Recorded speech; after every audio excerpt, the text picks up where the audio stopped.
Hello, everyone, and welcome back to that Tech Enthusiast Podcast. I have just closed OBS and have no idea if I'm still recording. I think I am, though. That's good. I pressed the button because it was like in, it was in the system tray, and I clicked it, and then it just like disappeared. But yeah, hopefully that we were still recording during that.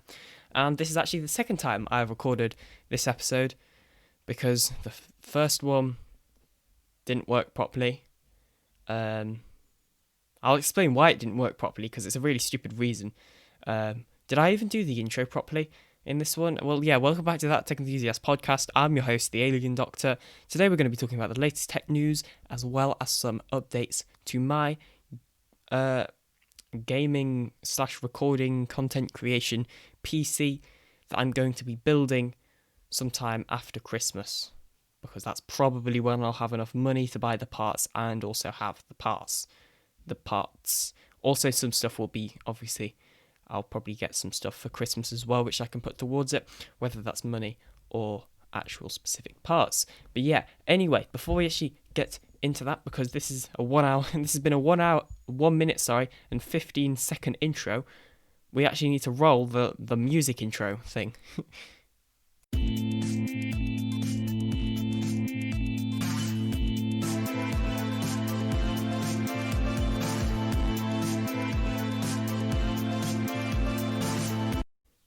Right, so I just want to start off by talking about my problems with OBS because I've been having lots of problems with OBS. If you don't know what OBS is, it's Open Broadcaster Software. That's what it stands for, and it's what most people will use to capture gameplay. I also use it to record the podcast because, yeah, and I've been having some problems with it. So it all started yesterday when I was trying to record Minecraft videos for my main channel. And the bitrate was really low because I'd messed around with some settings because I'd figured out how to get the audio, the game audio and my mic audio onto two separate audio tracks, so it would be a lot easier to edit. That means I had to turn on advanced settings on OBS, which meant that everything was a lot more advanced and confusing, and I ended up recording in a fairly low bitrate because... yeah, apparently that's what happens when you leave the advanced settings to default. So yeah, it was a low bitrate, but somehow it's still in 1080p and it just looks really pixelated. So yeah, that video is now late because I then tried to record like the outro and I messed around with the bitrate to try and get it to a better quality, and for some reason it was just a black screen. And I have no idea why. And so it's just a black screen in my editing software, which is obviously DaVinci Resolve, but that's a really big pain because, yeah, I now don't really know what to do and how to fix it other than to turn on simple mode, which means that I won't have the audio in those two separate audio tracks, which means if the game audio gets too loud, I can't turn it down because it's all in the same audio track, and it's really annoying, and I've had to not put out videos because of that. So yeah. And then I also... when I'm because often I have to make my microphone louder during editing, so I will do that, and that will also make the game audio louder, whereas if it's in two separate tracks, then I can just keep the game audio as it already is, although that isn't too much of a big problem. I then tried to record the podcast, this episode, and first of all, display capture wasn't working, but I can work around that since it is a podcast and it's designed to be listened to, not watched. But the other thing is because I've got my new mouse, the back button on Chrome for my mouse is also the same button as the stop and start recording. So I was pressing that and I kept stopping and starting the recording. So yeah, that's, OBS have kind of been annoying me recently. Me and OBS do not get on well. But, anyway, we're just going to start off. Oh, and speaking of things that aren't getting on well, my Instagram page, if you're watching the YouTube version, then there is an outdated, that is not my Instagram handle thing, username anymore. It's not the @TheAlienDoc. My new Instagram is @TheAlienDoctor_ because, yeah, somebody's already taken TheAlienDoctor. But right, let's actually get into the first thing that we're going to be talking about today, which is real quickly just an update on the parts I'm choosing for my gaming computer. slash content creation PC, because it is a lot. I would have gone for a much cheaper build if I was just using it for gaming, but because I'm using it for recording and hopefully editing and rendering and stuff like that, I went a bit higher above my budget. And yeah, although some stuff is obviously either some people will give me money for Christmas probably, or buy specific parts. So that's kind of how I'm doing it. And that's also the same with my birthday as well, which was in September. I got some money from that as well, which will obviously I'm going to contribute towards this PC. So we're just going to start with the first change, and that is the AMD Ryzen 5 3800X. So this is a 3.9 gigahertz clock speed, 8-core processor with a turbo clock of up to 4.5 gigahertz. It has 16 threads. Now, my original choice was the Ryzen 5 3600. However, that has 6 cores and 12 threads, I'm pretty sure. So I'm going for this one because of the more cores, and it also comes with the, I don't know if the fan is the same, but the only difference is it's RGB or not. I don't know. Some people are like, because I was asking my friends for advice, and one of them said that maybe I should wait for the new Zen 3 stuff to come out, the Ryzen 5000 series, and also the new AMD graphic cards and NVIDIA graphics cards, and maybe even Intel CPUs, however, I'm not really sure. That's another main thing they were telling me to wait for. And my argument as to why I'm not doing that is, first of all, even if I did wait for it, it's not like I'd actually be able to get my hands on one. Here in the UK, where I live, we're not really near any shop that would sell PC parts, and as far as I'm aware, that's really the only way to get them these new components at a sensible price, is to go to a physical store where bots can't buy them out.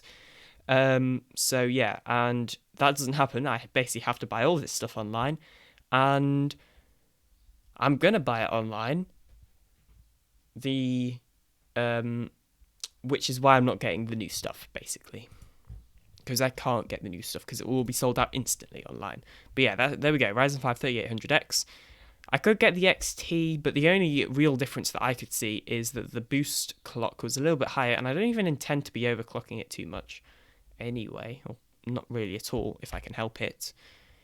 Right, next up, graphics card, because that's also had a major performance boost. Originally, I was going for the GTX 1650 Super. Well, I've now gone ahead for the GTX 1660 Ti. So yeah, a bit of a boost with regards to performance and stuff. However, I mean, why not? Might as well. So this is, it's got 6 gigabytes of memory, right? Well, yeah, it does. GDDR6 is the memory type, 1500 megahertz core clock, and yeah, PCI Express, 3 display ports. What else?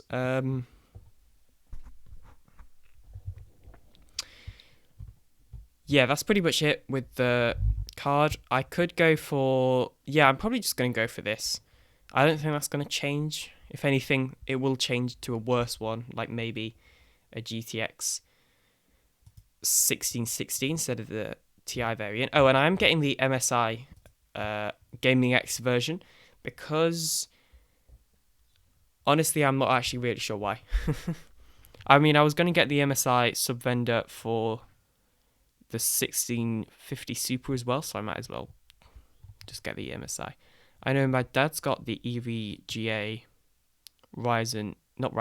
EVGA, is it EVGA? I can't remember what it is. Something like that for his RTX 2080 Super. Don't really know how that's related to anything other than the fact that, yeah, I'm going to go MSI for this, just like I'm going MSI for the motherboard, actually. So if we take a look at this, we can see that the motherboard is an MSI B450 Tomahawk Max. It's an ATX motherboard. I don't have to do any BIOS updates for the CPU. And even if I did, I wouldn't need a CPU installed in there. It supports up to 64 gigabytes of memory, and obviously DDR4 memory. apparently it's got 3 PCI times 1 slots. Oh, actually, it might then. Yeah, it's also got 6 SATA ports as well. Didn't realise that.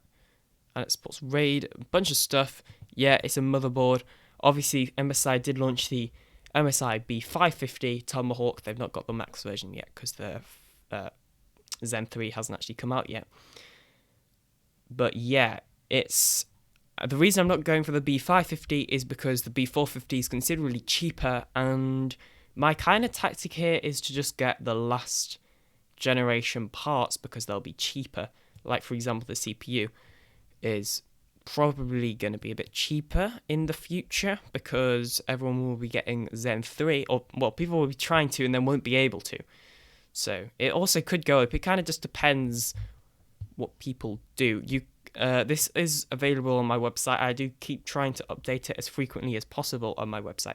So, if you are interested in any of the changes, then go ahead there. It's tinyurl.com/TheAlienDoctor.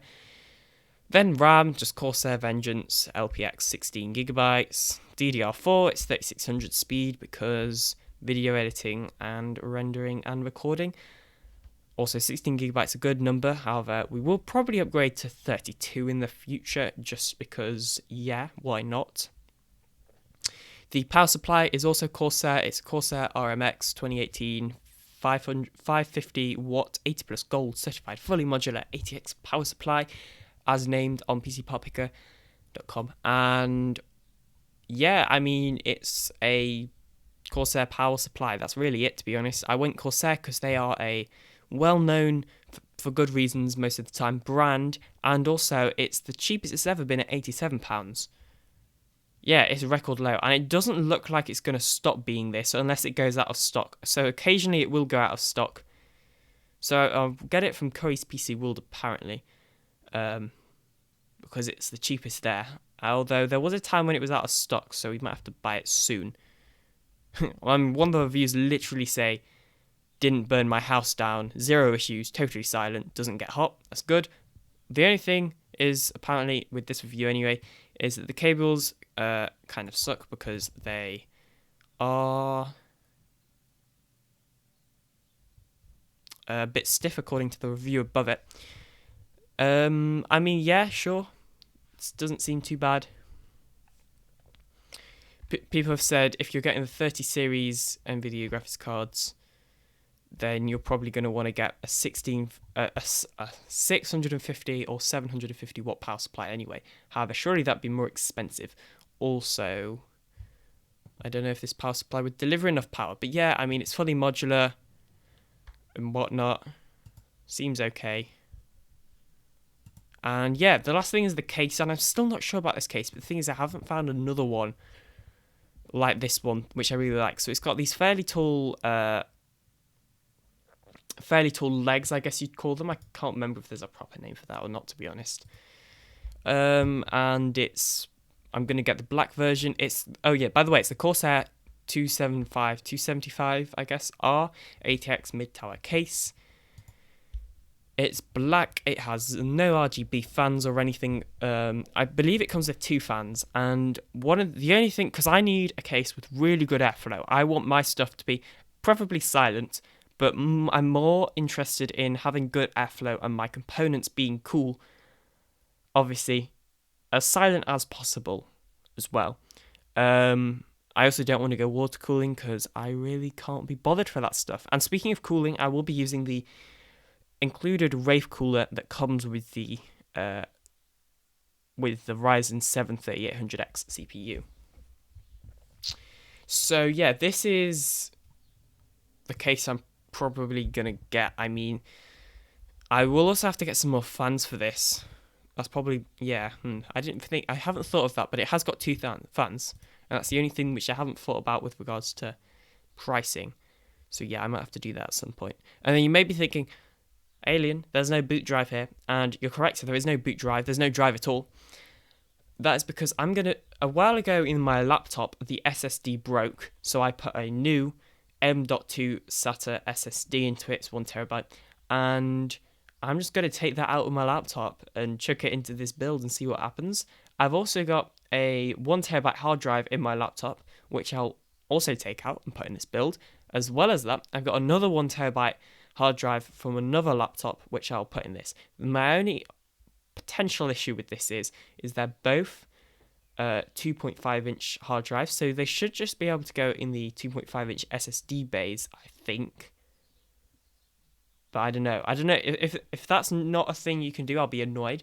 But anyway, in the future, I will also be buying probably an 8TB, just a really large capacity hard drive at fairly fast speeds, so that I can hopefully edit off it, but more importantly, store all of my clips for videos and podcast episodes and stuff like that. So yeah, that's really it. This did go on for longer than I would have liked with regards to talking about it, but yeah, that's just what happens sometimes. Anyway, let's actually move on to the tech news. So we are going to close all of... No, we do not want Tech Radar to show notifications. Close that advert. Thank you, goodbye. So we're going to start talking about the leaked Apple ARM CPU benchmark beating the Intel Core i9 16-inch MacBook Pro.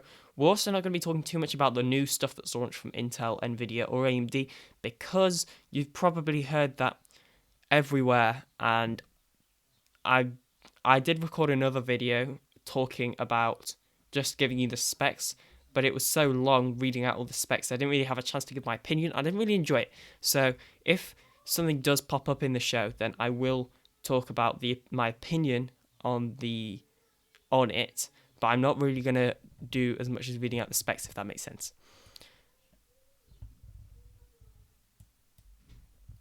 So anyway, according to this article from TechRadar.com, a newly leaked benchmark shows Apple's ARM-based A14X Bionic processors outperforming a Intel i9 powered MacBook Pro by a pretty large margin, apparently.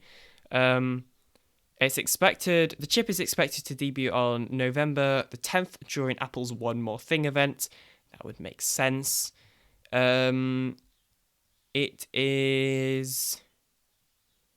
It scored in Geekbench 5, which is a benchmarking software. It scored as 1,634 and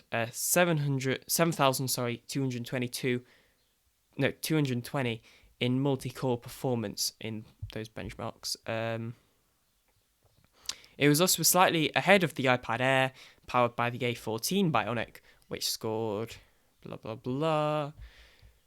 Meanwhile, the big coup for A14X Bionic was how it outperformed the 16-inch MacBook Pro, which was powered by an Intel Core i9 CPU. Interesting.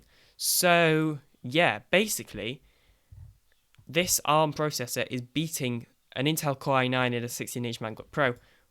That's interesting. Yeah, that's pretty much it on the article. We don't actually have that much information about the actual CPU other than what it's performed in these leaks. Obviously, we have got to remember these are leaks. We can't actually guarantee this is going to happen. However, generally leaks tend to be not completely correct, but somewhat correct, unless it's a company that's sort of purposely leaking something, which does happen because they want to get people hyped up for their product. Yeah, I imagine it's actually a fairly effective business strategy, to be honest. Right, so yeah, ARM is the future. I'm pretty sure it's in... I know that ARM processors are in the Raspberry Pi. I'm assuming most of them. But yeah, in case you're wondering what an ARM processor is, it's a microprocessor technology, and it's just basically really small CPUs, which generally are for phones. Therefore, I believe there's also GPUs. I'm not sure if that's in the processor or as a separate thing. But yeah, they're in phones, then the Raspberry Pi. Yeah. And it's amazing how powerful they're actually getting. I really, really want the Raspberry Pi to get Windows 10 support. Like, I would be really happy if that happened, to be honest. I wonder if you could try plugging in a Windows 10, Windows 7 boot drive and just installing Windows on that. Do you think it would work just for Windows 7? The reason I'm saying Windows 7 is because it's slightly older and it would perform better than Windows 10, but it'd be cool as well if Windows made a version of Windows 10 that would just be less power hungry, I guess. That'd be cool if they did that. Right, okay, the next article is the AMD Big Navi stock problems. This is by tomsguide.com, an article by tomsguide.com, and we're just going to go to the UK version. There we go. So, AMD having Big Navi stock problems. Asus says you'll have to be fast. Hardly surprising, let's be honest. I don't even know why I'm reporting this, but oh well, I am. So yeah, Asus rep hints that Big Navi cards may be in short supply. So even if they had many cards, I reckon they would still get bought out pretty quickly. So if they're not going to be able to have as many cards available as, say, the RTX 3080, then that is probably going to be a problem because, yeah, these cards are pretty, they seem to be pretty good. But the thing is like, AMD has hyped us up before for things. So we also need to be aware of that, and that AMD these cards might not be as good as they were saying. I'm pretty sure there was something to do with the benchmark they showed to do with average frame rate or something. No, I'm not really sure if it is, but basically there is something to do with something to do with the benchmarks that AMD showed us on these new cards that don't necessarily mean it is as good as we all think, although that might have been the CPUs, to be honest. But anyway, the Asus representative said it will be quite limited. I think that it will sell out quickly. And that was via Google Translate because I'm guessing the Asus representative didn't speak English. As with all graphics card now, expect everything will be gone in a few minutes, so you'll need to hang on the lock. Yeah, well, honestly, I don't even know if it's worth trying, to be completely honest.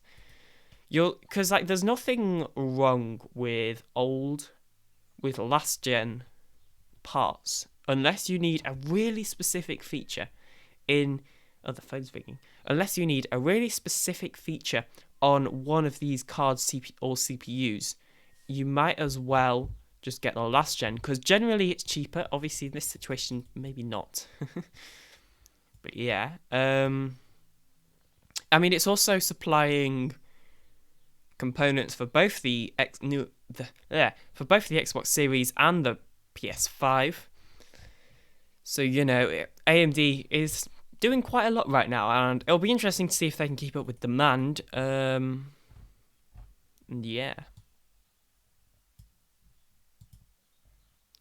Yeah, so they say right at the bottom of this article, either way, if you're keen to get AMD's new GPU in your game PC, we wouldn't recommend hanging around. That means getting up bright and early on November the 18th if you fancy a Radeon RX 6800, which is $579, or an RX 6800, XT, which is $650, or on December the 8th, you can get a $999 Radeon RX 6900 XT. So basically an £1,000 GPU, more expensive than the entire computer I'm going to be building, but that's fine. So yeah, there's that. As I was saying earlier, I really wouldn't recommend trying to get these cards at this point, unless you have a really specific use case where you're really going to benefit from getting this card instead of the previous gen Nvidia or AMD cards, and that's the same for CPUs as well. I really think that you should probably wait a bit, or if you don't want to get the last gen and you do really want to get this, then probably waiting and then for a little bit for them to, sort of level out and stop getting bought out instantly every time they're in stock wait out for a bit until AMD have got a lot of stock. And oh, sorry, I just saw something on Tech Radar that like really confused me for a second. What was I saying? Oh, this is the problem. I get distracted really easily. But yeah, wait until there is a lot in stock, until people start to stop buying these, because people can't, like, bots can't instantly buy them forever, can they? Because otherwise they'll just run out of money, unless they're stealing them, which hopefully they're not. Right, so anywho, I'm gonna, just because of what I was talking about, we're actually gonna read this article on techradar.com because it fits in nicely with what I was talking about. So the title is Where to Buy an AMD Ryzen 9 5900X and 5950X. I guess you'd say it like that. Find stock here. By the way, I did watch the AMD Ryzen launch event. I've not watched the Radeon one, and I probably won't. But yeah, I was there in the live chat for the Ryzen launch event. And yeah, that was alright. Right, so the Ryzen 9 5900X and 5950X, along with the rest of AMD's 5000 series CPUs, went on sale November the 5th. It's obviously November the 8th today.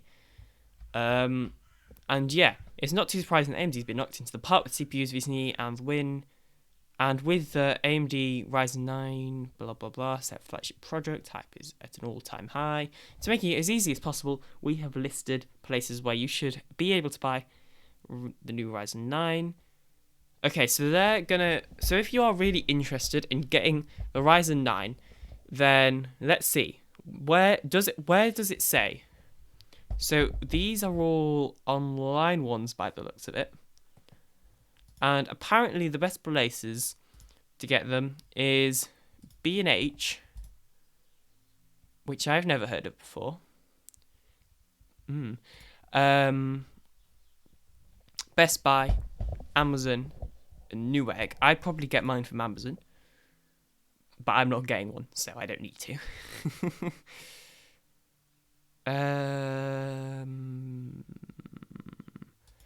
Just out of interest, see, the one I'm most interested in is the Ryzen 7 5800X and 5700X, because I'm pretty sure they're both a thing, right? Because I'm going to get the 3800X, but if the 5800X is in stock and it's for a similar price, then I'm totally grabbing it, But yeah, I don't think it's going to be, which is a shame, but I mean, I'll live. Although, wait, does it even come with a cooler? This box includes processor and installation. Thermal solution sold separately. Oh yeah, okay, never mind. I don't. One of the main reasons I'm going AMD is because they come. A lot of the CPUs come with fans and like the Wraith cooler, but apparently the Ryzen 7 5800X doesn't. So yeah, I'm definitely not going to be getting this one because I don't want to have to spend extra money on a fan or a CPU cooler or whatever. Because yeah, I'm cheap like that. I mean, I already don't want to have to buy extra case fans, but I know I'm going to have to get at least 2. But yeah. Anyway, how long have we been going for? 27 minutes. Cool. Just saying, this isn't guaranteed, but at some point I'm thinking, don't tell anyone, I'm thinking of doing a live podcast episode. So comment down below if you're on YouTube, if you'd actually be interested in